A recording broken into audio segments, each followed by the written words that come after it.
Yo, what it do, man? This is your boy, North End Floyd. This is the Kickback Podcast. This is episode 234. And I have a guest. To me, I got a legend. I got a I got a legend in the building. I got Mr. Chelsea Tipton in the building, man. And he got on the Symphony of Southeast Texas. That's a dope shirt. Gotta represent. I might need a shirt like that, Absolutely, we'll get you one. we just ordered them. We're looking for other ways to get the name out about the orchestra. So this is one of the platforms. Okay. All right. So we could probably see that on a link or something. Absolutely. Okay. All right. Coming soon. So for the people who may not know, who are you? Oh, let's see. So I've been here. This is my 18th season. This coming up with the Symphony of Southeast Texas. I grew up in Greensboro, North Carolina. I was born in Oklahoma. Mm-hmm. Both my parents were music teachers. My dad majored in clarinet and my mom majored in trumpet at Virginia State College. And they were a tremendous influence on me. They majored in music education. My dad got his PhD. My mom got her master's degree in music. Mm-hmm. And so this idea of using music as an educational tool has been something that's been very important to me. After I finished up high school in Greensboro, I went to Eastman School of Music, which is a music conservatory in Rochester, New York. I majored in clarinet. During that time, I was thinking, this was back in the 80s, I was thinking, how could I be more marketable? I thought I was a good clarinetist. I was a decent clarinetist. But I wanted to have more tools. So I started taking conducting classes, started getting my friends together, and we'd play these pieces and I'd conduct them. I had no idea what I was doing. Yeah. And what I found was it wasn't so much the music part that's always a mystery to me, but the hardest part is when you stop and you have to help people to work together and to play together better. I didn't have the language to do that. I didn't have the skill set to do that.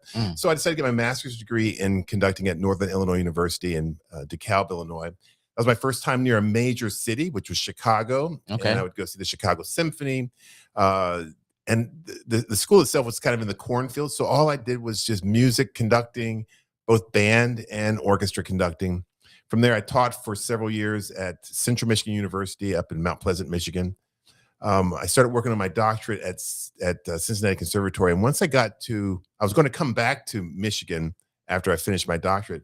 Once I got to Cincinnati, I saw the Cincinnati Symphony perform and started going to their concerts. I volunteered as an usher. I was the manager for the youth orchestra that they had. And I was around professional musicians. And at that time, I thought this would be, I don't think I want to go back to college teaching. I think I want to pursue working with professional musicians. And that's kind of where this part of my life began. So that was 1999 when I left Cincinnati and went to Savannah. Okay. So the Savannah Symphony for 4 years as their associate conductor. From there, went to the Toledo Symphony for 7 years as their resident conductor.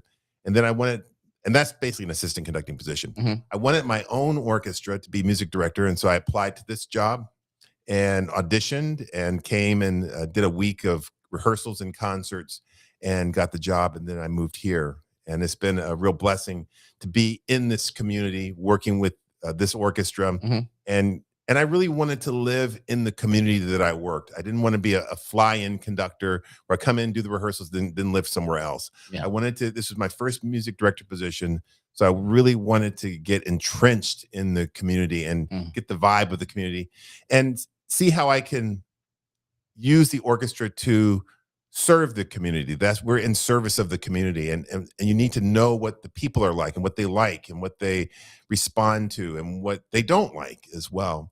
So it's been a real blessing to be here, and we're celebrating our 74th season with the orchestra this coming season. So we're heading towards 75, which is going to be a really big blowout year for us. So technically, you said both of your parents they were into music, so you fell in love with music just at the very beginning, coming out. I did. I mean, I got really, I think there were several key moments. Going to music camp the first time, band camp, my summer before my 9th grade year, that was important. I was away for 2 weeks, away from my parents for 2 weeks, and just immersed with other people who were interested in it. Going to all-state band, that was really big for me in high school. Going to Interlochen music camp, which is an 8-week music camp up in northern Michigan, which I teach there now. Going up there and being around just hundreds of other kids who were into music, and to kind of align with how other kids from around the country made music and how they thought about music. It was really a fascinating time for me in high school. That's when I started. I'd say my 11th grade year is when I started really thinking, like, I think I'm gonna pursue music as a career. And of course, my parents, who've had a tremendous impact on me, was a big part of that. Okay. How do you feel now, as far as band? Mhm. Like high school football, the band was like the main thing. It was hundreds of people in the band. Now that's kind of shrink down. You don't see as many people in the band. How do you feel about how can we get more youth involved into like a band? Period. Well, getting youth involved in music, whether it's choir, band, orchestra, it one of the challenges that I think that young people have, or Mhm. actually not challenge, but an opportunity, is there's so many things to do. Mm. There's so many other activities that are provided for young people at this time, and so to one of the wonderful things we have in this community is our symphony, and to expose young people to the arts. We have our education concerts. We have about 2,000 fifth graders who come in and Okay. listen to the orchestra, and I talk about the music, and we engage with them.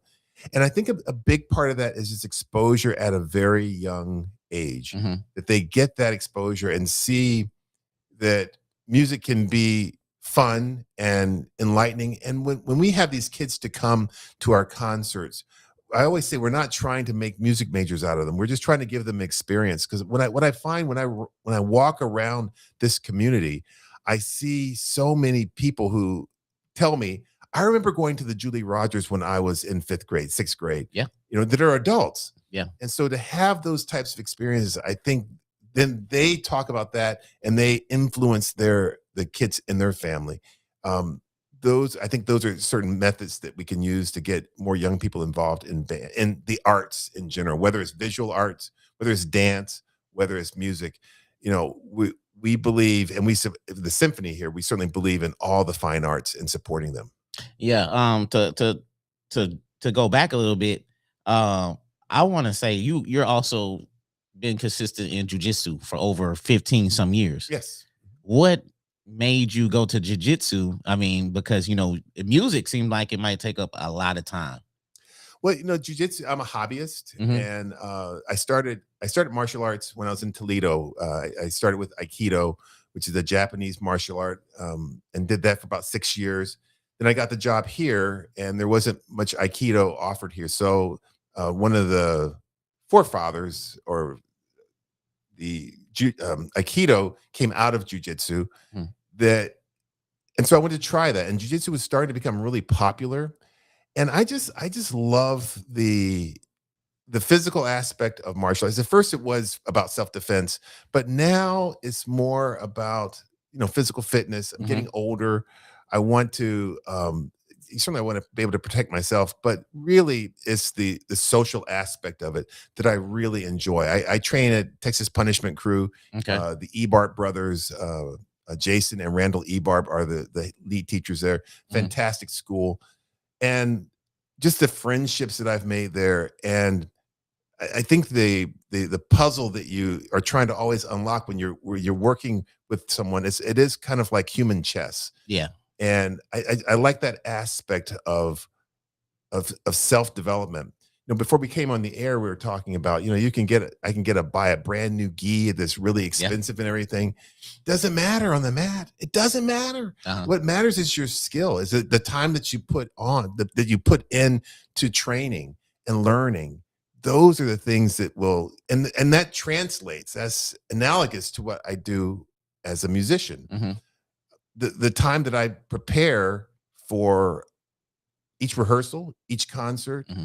um, each speech, each talk. I want to understand and get as much information as possible to help to help put a package together of things so that I can be as successful as possible. Uh-huh. But I think a lot of it's preparation, and it's a lot of the work that you do behind the scenes. Just one last thing. Before we came on the air, we were talking about weekends, what we're going to do the weekend. Yeah. And you were talking about how on the weekend you're with your family, you're with your faith, you're with different people in your life. Mm-hmm. However, you're also editing. Mm-hmm. Yeah. People don't see that. You're also taping. You're also getting scripts together. Mm-hmm. You're also getting questions together. People don't see that. And it's that background work in anything that we do in life that's so important to one's success. Yeah. When we came here, you was on your phone and you said you was preparing for tomorrow. All right. What's the big event that you got for tomorrow that people can go see? 4th of July concert with the Symphony of Southeast Texas. 8 o'clock, Julie Rogers Theater, free concert, and might I add, air conditioned. What?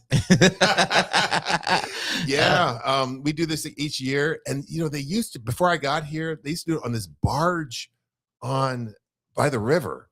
I don't know how they could do that. 4th of July in Texas. Geez. Oh my goodness. Shout out to them for doing that, though. They represented. And then we moved it inside. We've done a couple of concerts since I've been here, 4th of July concert outdoors. But I love this concert because it's a chance to highlight some of the talent that we have. We have this young lady, Madeline Lefoyer, who's going to be singing with us. We have the mayor. Oh, the mayor is going to be conducting. What? Roy West going to be conducting? He's going to be conducting a He's march. everywhere, dude. He's everywhere. And he comes to our concerts. He's I think that sends an important message to people when the mayor is coming to our concert. So he's going to be up there conducting. And that's going to be cool. It's going to be cool. So we do that concert for 50 minutes, and then everyone goes outside and watches the fireworks. I love that performance, and it's fun for the orchestra. We'll do one rehearsal tomorrow afternoon at 3:30, and then we'll come back and do the concert at 8 o'clock. So we want people to come out 8 o'clock. Rogers Theater, Symphony of Southeast Texas. Do you have to dress up? Oh, you don't have to. I don't have to come in the tux or nothing. No. It's funny you said, because when new people come to a classical concert, one of their first questions, what should I wear? Mm-hmm. Be neat. I'd say be neat, but be comfortable. Yeah, be comfortable, so you can have the experience of what. And be able to receive the experience of what's going on in the hall there with the music. I don't think I am doing nothing tomorrow. That'll be a great opportunity for me to experience the orchestra and see Roy West out there trying to do his thing. So, and then you got the fireworks too. So I think that'll be dope. When did you realize in your music journey that you wanted to become a director, or that just kind of led you through that? I tell young people this all the time. Life is, and life's not a linear path. Mm-hmm. You've been doing this since 2019. I think that's what you're yes, sir. Podcasting. Yep. But when you were 10, you may not have been thinking like, I want to be a podcaster. No, it's something that came out of a lot of different decisions, a lot of different events that come into your life. When I was in high school, I had no interest in being a conductor. I wanted to be a clarinetist in the New York Philharmonic. That was my dream. And then in college, I wanted to be more marketable. So I started taking conducting classes. I think but I was doing clarinet quite a bit still. I think in my, when I was working on my master's degree, that's when in conducting, that's when I decided that I think that's going to be my path. And I tell you, it's been nothing like what I thought it was going to be. Yeah, there have been so many twists, turns, ups and downs, forwards and backwards as the part of any journey. When I talk to young conductors, I tell them, a big part of the foundation of what you're studying has got to be the classical tome of Mozart, Beethoven, Debussy, Ravel. You've got to study those things, and you have to learn technique. You have to learn the foundation of music and the foundation of conducting. But when you actually get in the field, there's a lot more to it. And what I didn't see that I have had to develop over the years is how you interact with people. How do you motivate people? Isaiah Thomas, the great basketball player, but also the great basketball coach. He had this quote. He was talking about the fact that, it's easier to inspire a mediocre team than it is to inspire the Lakers, for example. You have a bunch of players. For me, I wanted to be able to inspire everyone, whether it's a middle school orchestra or the Boston Symphony or the New York Philharmonic and everything in between. That's been my goal. Do I do that? No. I mean, there's certain levels of orchestras that I work with better than others, but my goal is always to try to inspire the players to the best of my ability. Sometimes I succeed, other times I don't. But I think to have that goal of inspiration, that's what we want to do in the arts, is try to inspire people, whether it's through our visual art or through our dance or through our music that we make in the symphony. Yeah, Isaiah Thomas was one of my favorite players growing up. The Detroit Pistons. Absolutely. He was a small guy. And everybody was like Jordan fans. And I just liked Isaiah. I liked Joe Dumars. I like what's the tall guy? Not Dumars, but the other guy they had. It was the white guy, the tall guy. I know you're talking about. I'll remember after the show. After the show. I have his picture in my. He was like they rough guy. Yeah, he was kind of the enforcer. Yeah, he was the enforcer and stuff like that. Enforcer there. But man, I love the Pistons growing up. But like you said, like when I was in band, 6th grade, 5th grade, they was like, what do you want to, go to middle school? You pick your classes and stuff, and I picked a band, and I remember our band director, he asked us what did we want to be, and he was actually kind of just placing us in things, and so pretty much a lot of people chose the saxophone, but it was too many people. Yeah, so it's a cool instrument. Yeah, it's a cool instrument, but he chose the trombone for me. Oh, okay. Yeah. Okay. I played the trombone cool for like instrument. a year. Yes. I don't think I was that good, but I didn't give it my all, to be honest with you. And we did a few events and stuff. And like I said, growing up, band was the thing for a lot of people. And so I mean, I said I went to Interlochen the summer before my 12th grade year. Transformative summer. Absolutely transformative. 8 weeks away from my parents. We had challenges every week. It was really, really great stuff. That is a period. That was a period for me to kind of figure out what direction that I want. And I think that it's important for young people to try, as you just did, talking about, try a lot of different things. You're not going to like everything. And when people come up to me, sometimes people come up to me and they say, I don't like classical music. I don't want to go to the symphony because I don't like classical music. I'm like, have you ever been to a classical music concert? And they're like, no. Yeah. Okay, well I say, come to see, come and hear. If you don't like it, don't come back. It's okay. I don't like every type of music. Yeah. But I think that to have that open-mindedness to try different things, especially when you're younger. Now, as you get older, you start to kind of like, I really don't like this, or I really do like this, or you start to refine what your direction is going to be. But in the beginning, if someone wanted me to conduct a string quartet of 4 players, I would do it, to get experience. So there has to be, I think a certain openness, especially in the early part of your development, that you try different things, and sometimes it'll lead to positive things. Other times it might lead to a decision that's not really for me. Yeah, that's okay. Yeah, my parents, when we was young, they put us in a lot of things. We played baseball, we played soccer. Soccer is my favorite sport.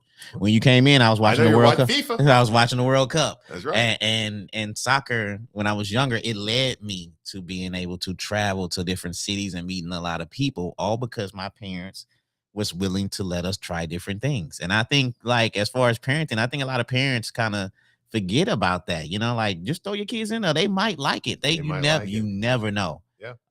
But yeah, shout out to my parents for being. Where did you grow up? I grew up in Beaumont. I grew up in the north end of Beaumont. Okay.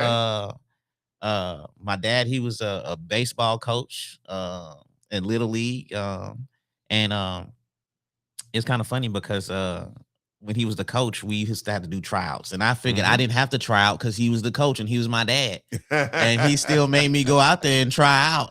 And I was mad at him for that.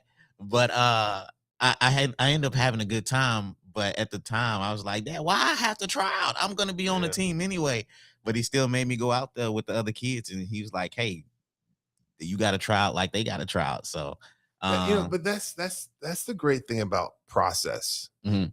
I like process. I like going to concerts, but I like going to rehearsals even more. Okay. I went to this Houston Symphony rehearsal, couple of rehearsals. It was about say a month and a half ago, and just to see, I went to morning rehearsal, had lunch, then went to the afternoon rehearsal to see the process of how they do things. They were working on this big Mahler symphony, and I think one of the things that we have to be careful with AI, artificial intelligence, is that it sometimes takes out, it just gives you the answer, but it doesn't show you how you got to that answer. Yeah, it's a shortcut. And your dad was showing you, this is the process to being on this team. Yes. Is you have to prepare. Yeah. You have to be in shape. You have to audition or try out.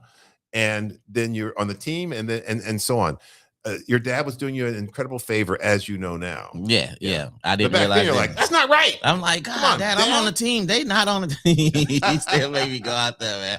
I remember so bad. I was so mad catching the ball and throwing it and all that. And he knew I was mad, but he was like, hey, I guess you gotta earn it just like everybody else. Earn it. So now as far as orchestra, are there different categories in orchestra music? Because I know like rap music, it's really different categories when people kind of break it down. Country music and all kinds. So it's orchestra. Is it different kinds of, orchestra music?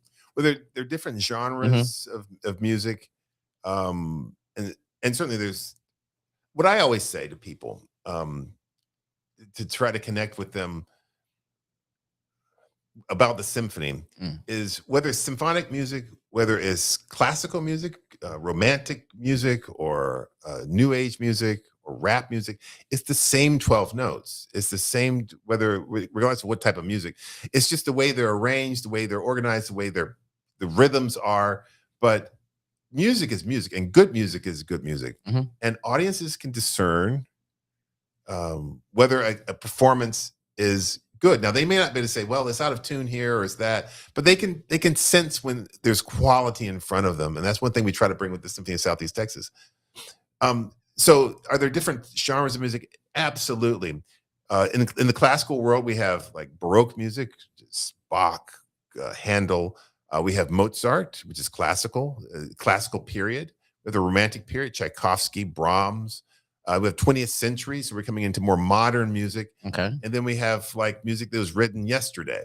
So we have all these different, and one thing I tell orchestras is we don't want our Beethoven to sound just like our Debussy French music, to sound just like our Shostakovich Russian music.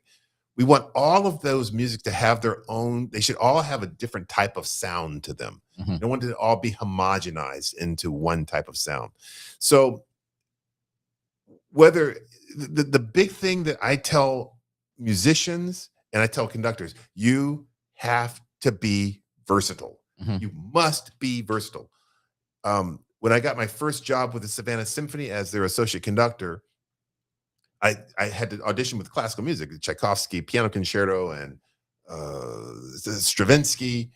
And then I got the job, and the first thing I had to do was the music by Duke Ellington.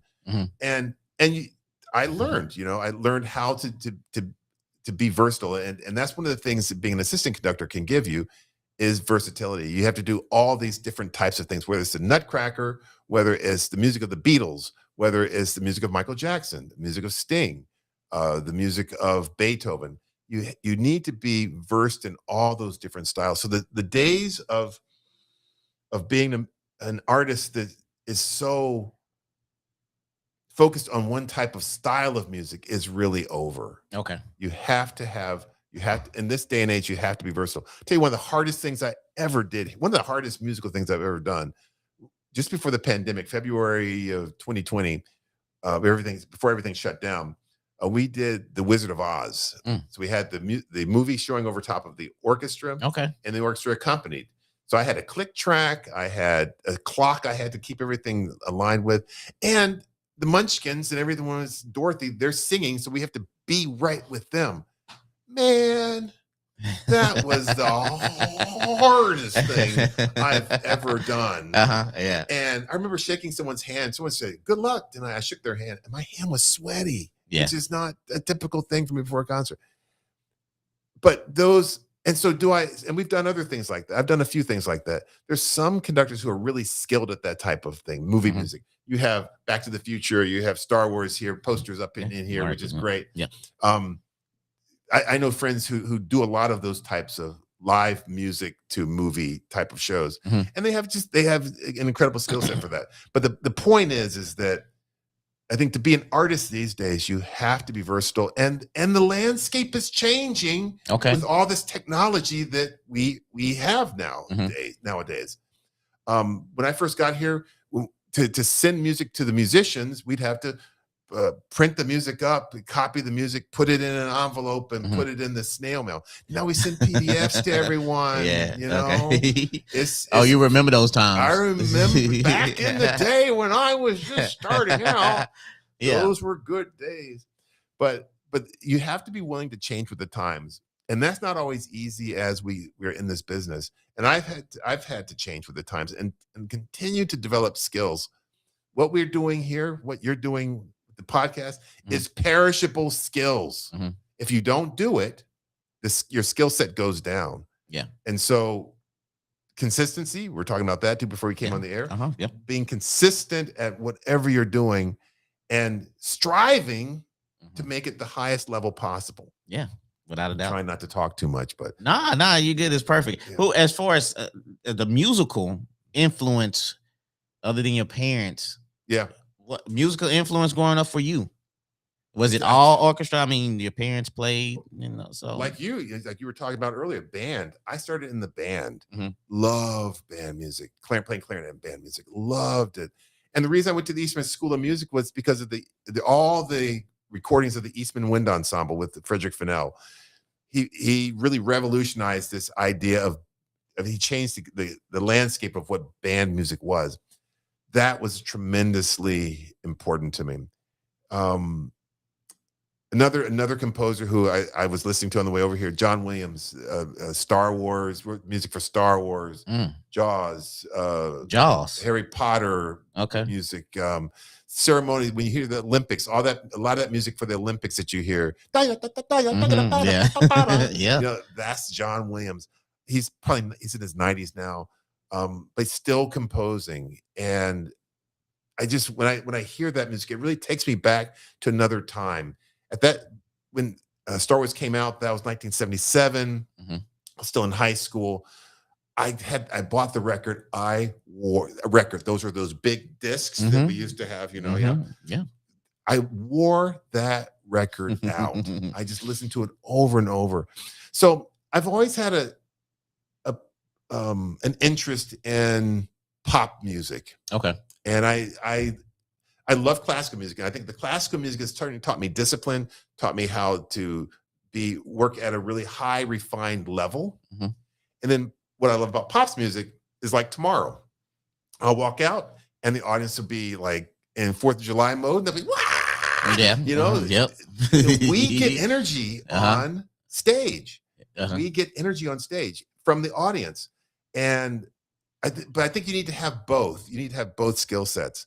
I think if I just did only pops, I think I'd start to feel empty after a while. If I did only classical, I would miss the pops. So it's good to have both. Now you say y'all get energy. Now, like the 4th of July crowd is a little bit different. Now most of the symphony, you have to be quiet, right? The crowd has to be, not necessarily. Okay. Not necessarily. Because I don't want to, somebody's loud and you got and this is a stereotype, so forgive me, that somebody might be loud and be like, and you got those people that are like, be quiet. I'm trying to, like, okay, all right, well, just quiet. So, I mean, that's a good question. I mean, in the classical world, for example, if a piece has 4 movements broken up into 4 sections, you're not supposed to applaud between the movements. You're supposed to listen to all 4 movements and then applaud at the end. Sometimes people think that the piece is already over, or they just get so moved that they want to applaud. I have no problem with that. I have no problem with them applauding. and sometimes we can, I think in the classical world, we can get a little too stiff. We can get a little too traditional, and traditional for traditional's sake.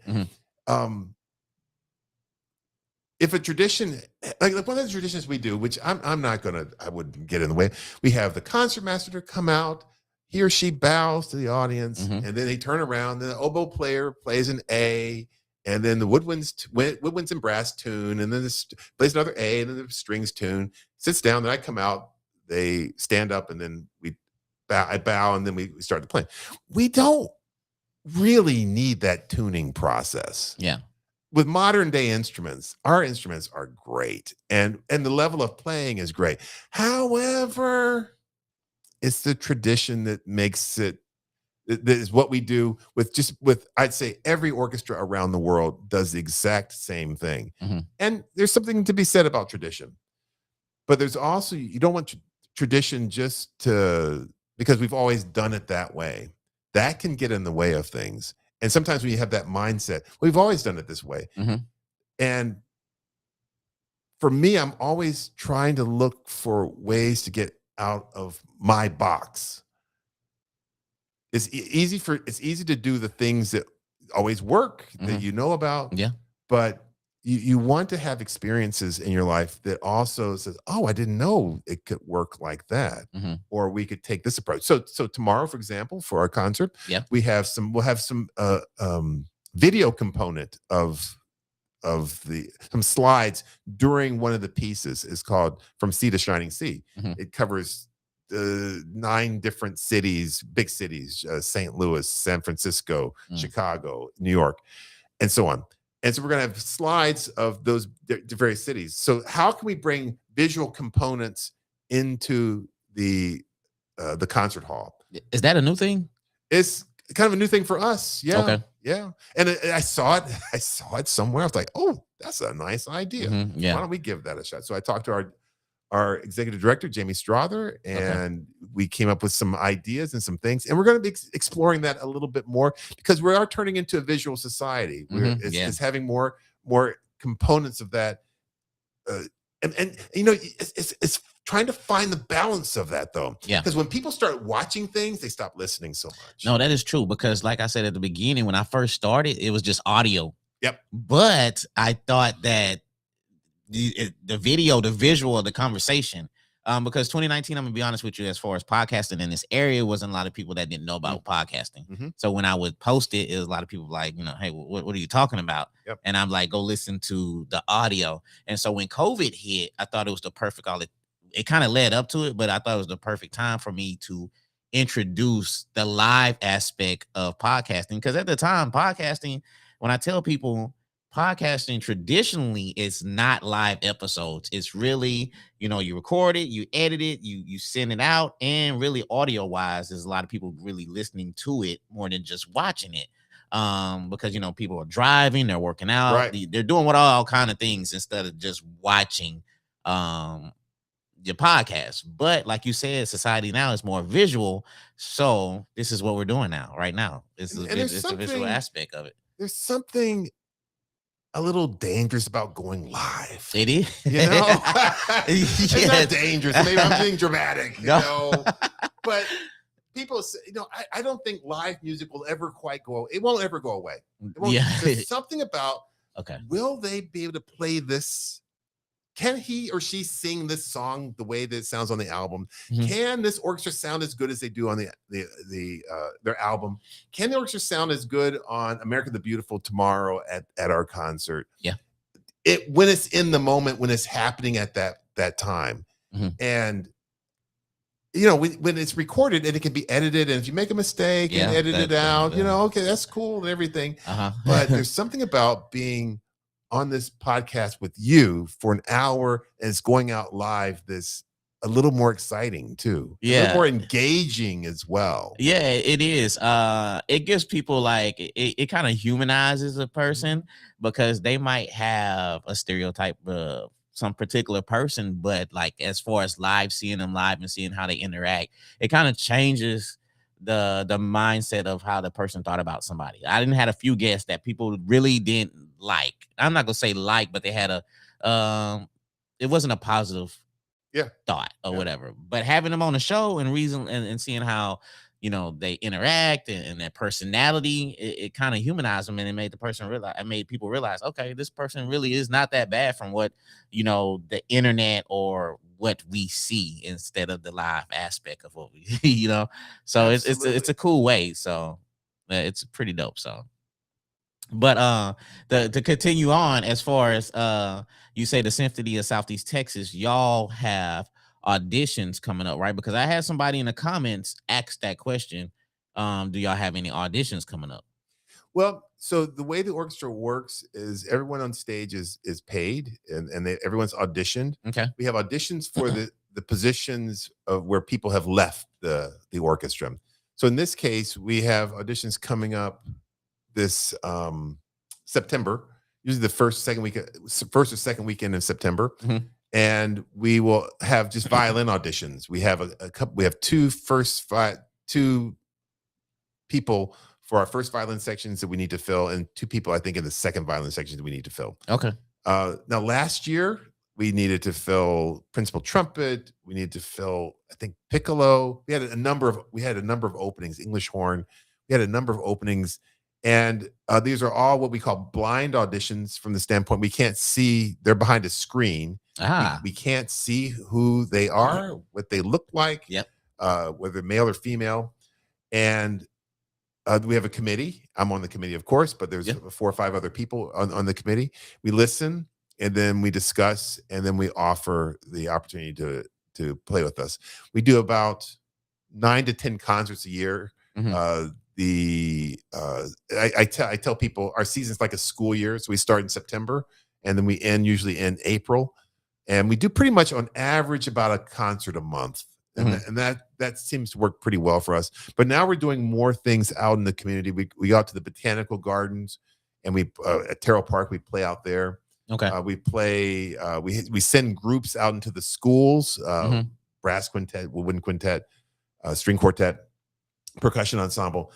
So one of the things I learned from my experience in Savannah, where I was the associate conductor, while I was there, the orchestra went out of business, and what I learned from that is that there was just a group of people that they always would go to for support, financial support.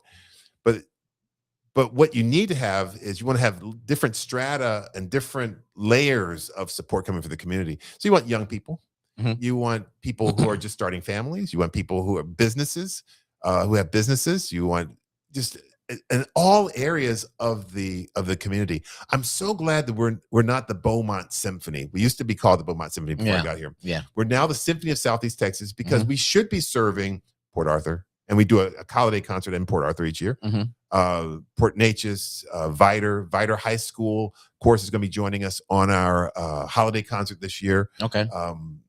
Port Neches High School is going to be joining us on our concert. So we really want to reach out into the entire community and the entire region to share our music, but also to expose young people to and create different layers of support. I never want anyone to ever say, I don't feel comfortable coming to the symphony. The symphony is for everyone. And I think when people do come for the first time, they're surprised by the openness and the experience. It's not stuffy. Yeah. And I turn around, I talk to the audience. I try to get the audience engaged. Whether it's a classical concert or not, I so often play excerpts and little short snippets from the piece before we play the entire piece through. Say, listen for this, listen for this, listen for this, for this reason. This piece is designed this way. Talk for 5 minutes. They're not here to hear me talk, but to give them some things to listen for. And then when they hear the overall piece, there's some points that they kind of know how the piece is organized. The challenge we have with classical music is the length of it. Yeah. And so people can get lost in that journey. Yeah, you said it was 45 minutes, right? Could be 45. I thought it was gonna be longer than that. You mean the concert tomorrow? Yes. Yeah. So typically it is. Okay. But this is a special concert. So because we have this fireworks, we want people to have time to go out and check out the fireworks. And that's one reason I love that concert, because it's not a full program. Yeah. And makes it easier to put together.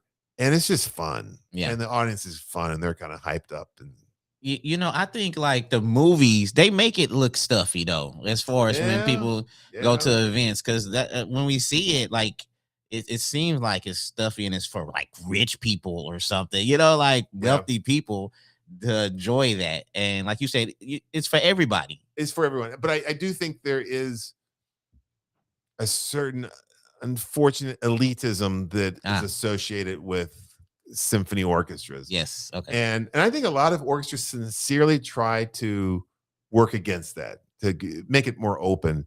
And I do think there's some orchestras that kind of thrive on that that image, and that's okay. We have it's a private institution. They have their goals, they have their mission. But for our orchestra here, we want everyone to feel. I never want someone to say, I can't afford to come to the symphony. We'll get you in. Come to the orchestra, and we'll figure out a way to get you there if you want to come see this orchestra. Yeah. How do you generally prepare for a performance? Like how does your day? So leading up to tomorrow, how do you prepare for the performance? So I guess the first thing is, for this performance, I'll just use the 4th of July as an example. We have some staples on the program that happen every year: Stars and Stripes Forever, Armed Forces Salute, Star Spangled Banner. That is about 12 minutes of music right there. I need about 45 minutes of music. With talking, that'll push things up to about 50 minutes of music. Then I start to try to fill in the blanks. How are we going to open the concert after Star Spangled Banner? So something upbeat. And then there'll be usually something that's a little bit more involved. So in this case, it's From Sea to Shining Sea. It's about 9 minutes long. So that's kind of a big piece for us. And then Strike Up the Band, which is a shorter piece, kind of upbeat. Have a guest come out, the mayor. So once I pick out the program, and then if there's any music on there, and I usually try to put a couple of pieces on there that may be new to me, I'll start studying that. Analyzing it, getting a sense of what the music is about. And as I'm picking music, I'm also thinking about what can I say about it and how does it fall into the theme. So this is 250th birthday for the Symphony of for the USA. And so I want to have a patriotic Americana type of theme to it. Learn the music, figure out the personnel that we need. Are there any special types of personnel that we need? Special types of instruments? How many rehearsals do we have? In this case, it'll be just one rehearsal. So I want to pick a lot of music that may be familiar, maybe 1 or 2 pieces that might be new to the orchestra. I'll plan the rehearsal order, which is usually in the order of the concert, and figure out my strategy for that rehearsal. For tomorrow's rehearsal, just one rehearsal. My main strategy: play through the piece, figure out maybe 3 or 4 things that I can fix and help with the piece, and then move on to the next piece. We're not going to go deep diving into the music because we just don't have the time. Yeah. And then we'll take our break, and then I'll run some of the pieces that may have had a little bit of a hard time through again. And the big thing is to manage energy. I don't want to wear the orchestra out before the concert. And that's a challenge for our classical concerts, because we have that afternoon rehearsal and then they have a big full concert that night. So I'm always thinking about the energy. Are they getting tired? I need to push them a little bit more. Is this problem that I hear going to fix itself tonight, or do I need to address it? That's always the calculating I'm doing in my noodle. Gotcha. Now you went on tour with Sting. How was that? How'd you get that call? My manager was managing the conductor who was currently on tour with Sting at that time. Yep. Then they didn't get along. They did about 200. They did a bunch of concerts, and he's a very fine conductor. Okay. And Sting wanted to try a different approach. So before, they would take the orchestra around with them from place to place, which is very expensive and very labor intensive. Yeah. So they wanted to try a different approach of rehearsing orchestras in one particular area, and then they'll take that orchestra and move it around that area, and then they'll go to another orchestra. So my main role was to rehearse the orchestras. My manager called me up and said, "What you doing this summer?" I said, I got the 4th of July concert, but nothing much.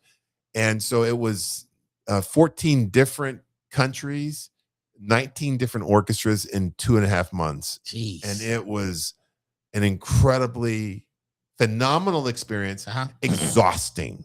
Yeah. Absolutely Yeah. 100% exhausting. Yeah. For the first, I'd say for the first 5 to 6 weeks, it was really exhausting. Mhm. Then once we had enough orchestras stacked up, I went and traveled with the band for a couple of days, kind of see how the orchestras are doing. And then the last part of the tour was not as intense. Mhm. Because things were just kind of winding down, but it was a glimpse into the for-profit world.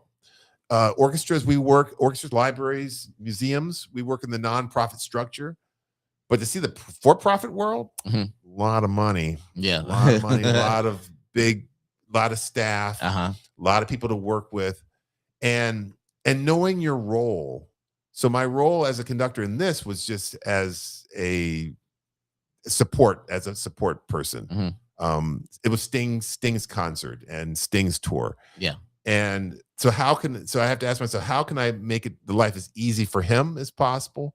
And how can I make the life as easy for the orchestras as possible? Yeah. So it was one of the most important experiences that I've had. And it got me to see do a bunch of traveling, to see a lot of different cultures, and to see how different people view and approach music. What was your favorite place that you went on that tour? I'd say I felt most comfortable in Italy. We're in Tuscany. Okay. I felt least comfortable in Kazakhstan. Okay. Which is like a Russian republic. Mm-hmm. I felt I was really far away from everyone. And I had an assistant to go around with me to help me get around and take care of things. But I just felt I was really far away. I think the place that didn't resonate with me the most was actually Russia. Yeah. I was in St. Petersburg and Moscow. Mm-hmm. They really work their musicians, and the musicians seem tired. They just seem really, really, really tired. Yeah. But all in all, I mean, people were really excited about this. And in Russia, those orchestras, there were 100,000 people in the audience to see that concert. Jeez. I mean, it was just numbers like you just would not believe. Yeah. So as I said, I don't want to mislead anyone. My main role was to rehearse the orchestras. I didn't do the concerts with them. Mm-hmm. I did end up doing 3 concerts with him in Spain on that tour. Yeah. And so it was a weird role, because part of doing rehearsals is doing the concert, is having the chance that's the payoff. Yeah, exactly. Yeah. But I didn't get that. And they had another conductor to do that. And she was a wonderful, lovely conductor. So it was a kind of bizarre summer that I cherished. And I had the wisdom to know, be present in this moment. Mm-hmm. Don't wish this moment away. Gosh, I'm so tired. I'll be ready when this is over. Exactly. I didn't want to have that attitude. Yeah. No, I would want to appreciate every moment. I really tried to do that. There were times where I was really exhausted, but in general, I really tried to be in the moment and appreciate every moment of that, because I knew I would probably never do it again. Yeah. And it's true. I never did, and I probably never will. I see y'all also did a tribute to Bob Marley recently. Oh, golly, gee willikers. Yeah. That looked like that was pretty fun. Man, I didn't know Bob Marley's music very well, actually. I sort of heard of him, heard some of his songs. Yeah. But I had to do a deep dive into that music and the audience.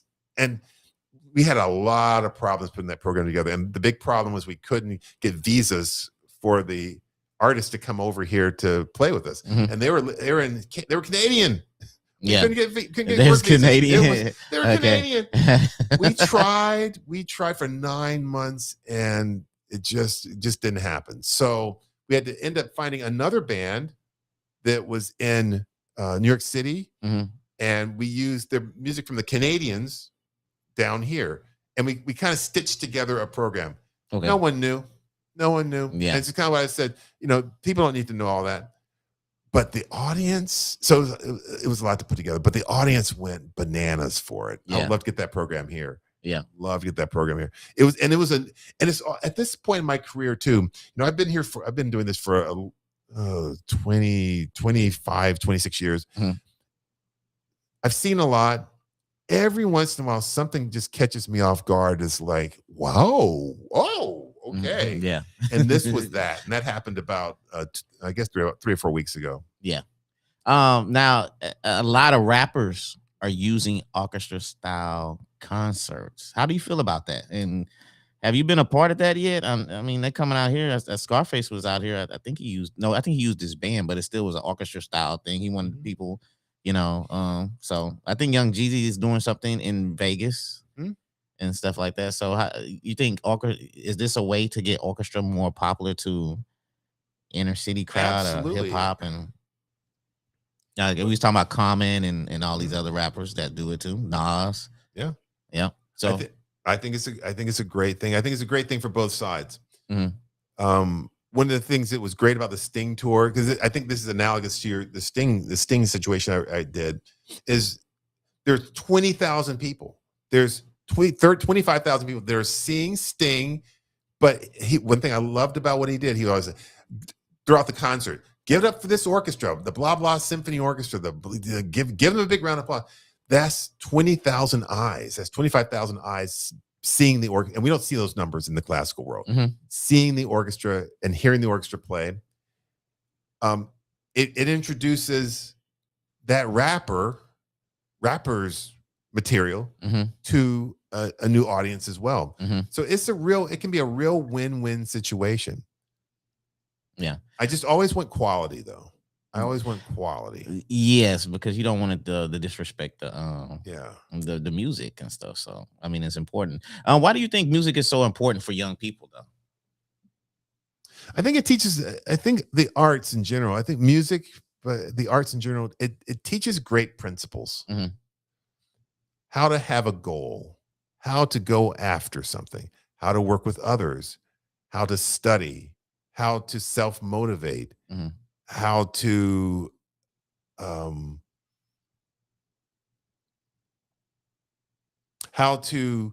explore your passions. You and I have talked about being around people who are passionate about things. What is your passion? And whether you stay in music, whether you stay in the arts or not, those are good principles to live your life by. And when I work with high school groups, I'm about to work with a high school group in about a week up in Michigan. I tell them these rules, or I tell them these things to help you be successful in the arts, And I'm like, one of them is just don't be a jerk. Just be easy to work with, and some people just make things just unnecessarily difficult. And sometimes you need to be a little difficult. Okay. It's not just, you got to be nice all the time, but being pleasant and being able to work with people. I think that's the greatest thing that the arts teaches you, whether you're a composer, whether you're a choreographer, or whether you're a pianist. You have to be able to play well with others, and knowing how to do that with people from different states, different countries, different backgrounds. I think that's one of the wonderful things about the arts that it can teach you. We're not an island. We have to be able to connect with people. We have to be able to connect with communities. It's very important. Now, as a newbie, how would I get into classical music? How should I start? How should I embrace it? Come to a concert. I think it just starts there. We were talking about jujitsu earlier, and so I've heard people say, I'm not in shape enough. I got to get in shape to start jujitsu. No, come to jujitsu. It'll get you in shape. Just walk in the door. That's where it would start. If people tell me that they want to learn an instrument, and let's say they're in their 40s or 50s, I tell them piano. Piano? Yeah, you learn about harmony, melody, rhythm, all at one time. Bass clef, treble clef. You learn a lot of information at the same time, and then branch, or guitar. It's another one. This is very, very good. And and then the main thing is, what do we say? I'm going to go play a concert. Play. Enjoy it. Enjoy. Don't take it so seriously that it's not fun anymore. No, it's a different skill set. I have lots of skills that I try to learn each day, each week. And jujitsu, I'm horrible at it. Yeah, I'm terrible at it. But I show up. I know a few things, but this guy, and I'm, my age, this guy's in their 20s and 30s, and I don't try to keep up with them. No. But I know a few little things. But the main thing is, I don't take it like I'm trying to get in the UFC. I'm not trying to get in mixed martial arts. Yes. I'm just want to have a good time. And that's the main thing to your question. Started by showing up, getting a teacher. There's lots you can find on YouTube, and then just coming to concerts and enjoying the experience. Yeah. And I like how you said it too, because this is something that I enjoy. Now, you have people all across America, as far as podcasts, they want that viral moment. So it might be something controversy. They might want to do something to start controversy so they can get those clips and those views. Yeah. But talking to you, I love this right now. I love this conversation because I'm learning, and your passion is intriguing me about orchestra music, and that's what I get out of it. That the conversation having this is what I love to do. It should be a conversation. And we accompany soloists at times. And I don't like the type of soloist that wants the orchestra to be and me to be a shadow. Just follow me. I want the type of the soloist who listens to the orchestra, looks at me, and they're doing something, and we're kind of communicating, having a conversation, rather than us just following them, rather than me just coming on this podcast and talking, but for you to share your thoughts. I've never done a podcast before like this. I've never done this. This is new for me. Okay. I was excited about it.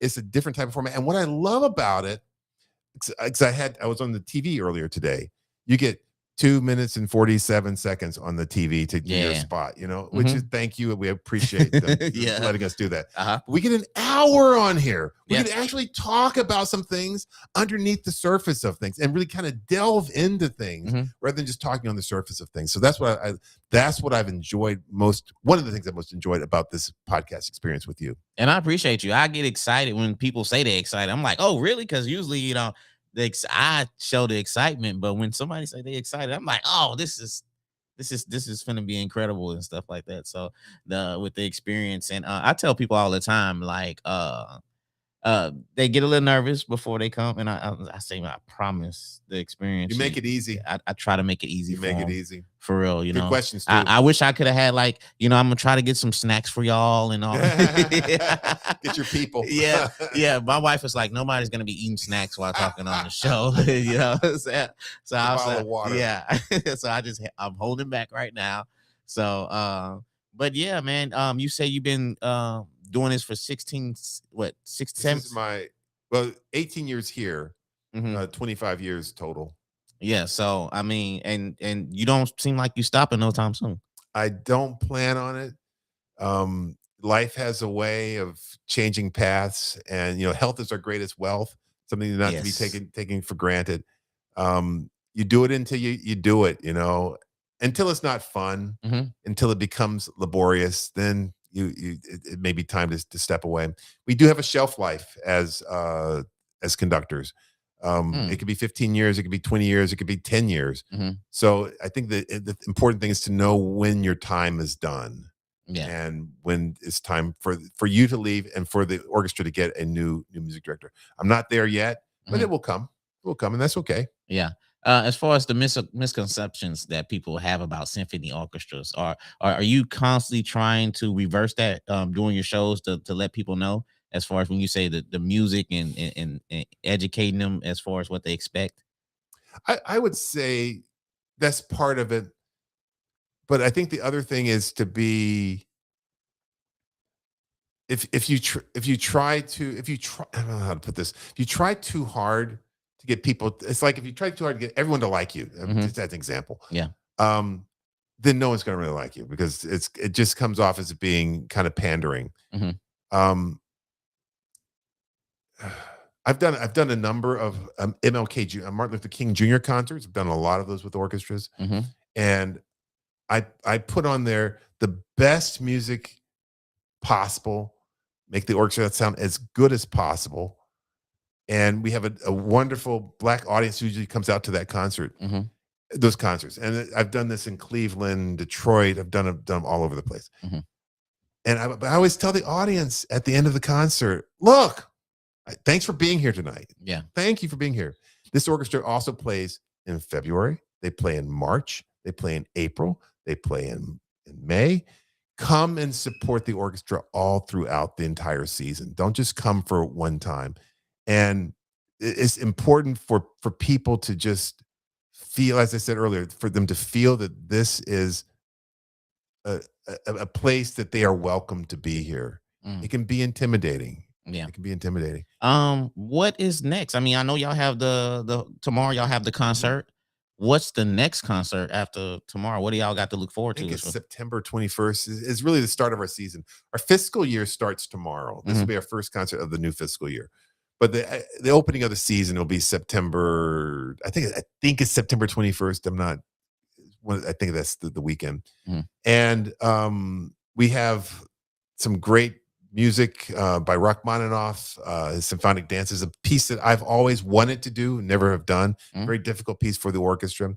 We'll have the Lincoln Portrait by Aaron Copland. We have Jordan Williams, who's going to be the narrator for that. So we're looking at, and the narration are talks and papers that Lincoln had given. It's a wonderful, powerful piece. So, whenever we can, we try to include people from the community. And then we also just try to bring great music. And when I'm trying to figure out what we're going to do during the season, I think of what the audience wants, but I also think three things: what the audience wants, what the orchestra wants, and what nourishes them. And then also what I want, some pieces I have not done before. I want to always have new pieces on the programs. Okay. And it's trying to get that balance of different types of music. Just like when you go to a friend's house and they have a wonderful buffet, you want to have a variety of things to try. So that there's one or two things that the audience might say, "Oh, didn't know that piece, but I think I'm gonna go listen to that a little bit more." Yeah. As far as the message you want people to take away as far as the Beaumont Symphony, what's that message as far as that you're trying to present for them? This is your orchestra. Yeah. This is your orchestra. And we're coming up on 75 years, diamond year. Not this season, the following season. Yeah.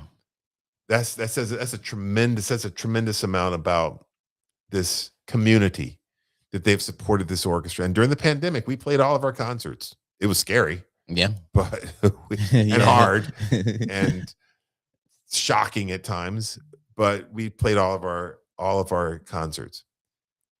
But this is your orchestra, and we try to listen to what you want to hear and provide that for you. And we have to be willing to kind of bend in different ways and we're going to be changing the format of things probably in the next season, trying some different things. But we can't be a dinosaur and just live on tradition. The times are changing. We have to change and adjust with the times. I think that's one thing that we do very well. And that's what I love about this size orchestra is we can make changes pretty fast. Yeah. Big orchestras, $25 million budget orchestras, $30 million budget, to make changes is slow because you got all these layers you got to cut through. But we're looking at trying to do some new things for the community and for the orchestra. And I'm just really excited about where things are leading for the orchestra. And the orchestra's playing phenomenally right now. Yeah. Great players. Well, look, I appreciate you spending your time coming here Friday before the show. I could talk to you for a couple hours, just the curiosity of me and just asking questions, just being new and, just trying to educate myself. But I appreciate you spending your time coming here. And like I said, I'm gonna talk to my wife after the show and see if we can go to the symphony, because it's gonna be. I would think it'll be a good experience. I think my daughter would love it, and it'll be Absolutely. something new for her. And like I said, I just want to I want to thank you for spending your time to come here and bless the studio, man. Well, thank you for having me. And I think what we're doing, what you do and what I do, is very similar. And we're in service to the community. You're trying to get people out to learn about people in the community and try to uplift the community. We're trying to do the exact same thing. Mhm. Different platforms, but Yeah. we're trying to do the exact same thing. And I Yeah. thank you for inviting me to let me be a part of this. Uh-huh. And I'm so glad this worked out. And hopefully we can do it again in the future. No doubt. I would love to do this again in the future. But yeah, to let people know, you can also watch this podcast on YouTube. It will be pinned up on my Facebook page. And if you want to listen to it while you're driving, working out, or whatever it is, on iHeart, Spotify, Apple Podcasts, and they will have those shirts available That's right. pretty soon if y'all want to get one. Those are some Come dope to the shirts. concert. I Yeah. think we're selling them at the concert tomorrow as well. Okay. All right. So they selling them at the concert tomorrow. If y'all want to get one, yeah. For everybody out there, y'all have a great weekend. Y'all have a great July the 4th, man. Y'all keep being positive, keep achieving y'all goals out there. We're gonna see y'all again next week, man.